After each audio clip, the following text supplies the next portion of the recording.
काल दिनांक 29/5/2024 रोजी चौदार महाड येथे जितेंद्र आव्हाड यांच्याकडून मनुस्मृती दहनाचं जे आंदोलन केलं, आंदोलन करण्याचं उद्दिष्ट एवढंच, मनुस्मृतीचा जो पाठ भविष्यात येणारा अभ्यासक्रमात येणार असून तो येऊ नये ह्या उद्देशाने त्यांनी ते आंदोलन केलं। आंदोलन करत असताना भावनेच्या भरात त्यांच्याकडून डॉक्टर बाबासाहेब आंबेडकर यांचा फोटो असलेलं मनुस्मृतीचं पोस्टर फाडलं गेलं। त्यानंतर त्यांनी केलेली चूक त्यांच्या निदर्शनास आल्यानंतर त्यांनी संपूर्ण जनतेची माफी मागितली आणि त्यातून माफी मागितल्यानंतर राजकारण हे थांबलं पाहिजे होतं, पण आता ते काही लोक त्याचं राजकारण करू पाहतायत।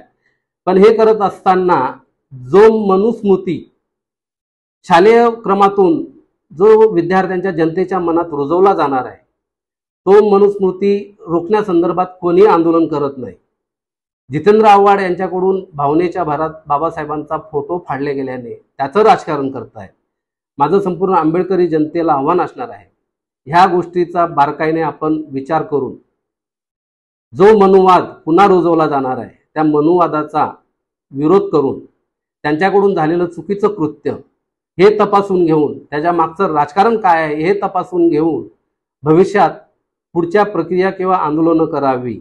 आणि माझं संपूर्ण आंदोलकांना आव्हान असेल, दादर चैत्यभूमी येथील होऊ घातलेले डॉक्टर बाबासाहेब आंबेडकर यांचं जे भव्य स्मारक आहे ते स्मारक लवकरात लवकर कसं पूर्णत्वास जाईल ह्याकडे संपूर्ण राजकारण्यांनी लक्ष द्यावं हीच विनंती।